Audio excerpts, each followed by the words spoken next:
Hello everyone, আমি লিপিকা দাস অনেকদিন পর একটা ব্লগ নিয়ে তোমাদের সামনে চলে আসলাম। আসলে পাড়ার এক দিদির বিয়ে, তার বিয়ের আগের দিন আমি তাকে মেহেন্দি পরাতে যাই। সন্ধ্যার দিকে দেওয়া শুরু করেছিলাম আর দেখতে দেখতে এক হাত তারপরে দু হাতেই কমপ্লিট হয়ে যায়। আসলে আমার ফ্রন্ট সাইডে দেওয়ার কথা ছিল আর ব্যাক সাইডে অন্য একজন দিবে, তারপরে সময়ের অভাবে আমি ব্যাক সাইডের এক হাতে দিয়েছিলাম। মেহেন্দি দেওয়া শুরু করার পর থেকে আমি অনেকের কাছ থেকে নানান ধরনের কমপ্লিমেন্ট পাই, সুন্দর সুন্দর। কিন্তু শুধু কমপ্লিমেন্ট দিয়ে তো ভাত জোটে না, তাই 4-5 ঘন্টা কাজ করার পর একটা কমপ্লিমেন্ট পেলে অবশ্যই খুশি হই, কিন্তু তার সাথে ওই দিকটাও দেখতে হবে।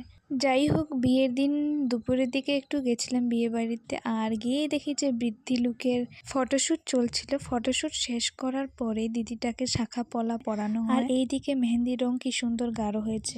সমস্ত কিছু চলছিল আর এরই মাঝে এই বাচ্চাটি নিজ মনে খেলা করছিল, যেটা আমার খুব কিউট লাগে। একটা রিল শ্যুট করার পর আমি বাড়ি চলে যাই, একবারে রাত্রে আসবো এই ভেবে। এই যে এখন টুক করে শাড়ি পরে রেডি হয়ে আমি বিয়ে বাড়ি চললাম।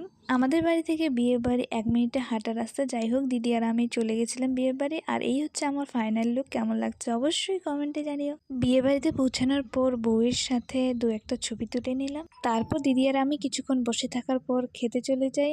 খাওয়া দাওয়া শেষ করার পর দিদি আর আমি বাড়ি চলে আসি। তো আজকের ব্লগটা এই পর্যন্তই। দেখা হচ্ছে পরবর্তী কোনো ব্লগে। আর আমার মেহেন্দি কেমন লাগলো অবশ্যই তোমরা জানিও। কারোর যদি বিয়ে বা যে কোনো অনুষ্ঠানে মেহেন্দি আর্টিস্ট প্রয়োজন হয় অবশ্যই আমার সাথে কন্ট্যাক্ট করতে পারো। আর থ্যাংকস ফর ওয়াচিং।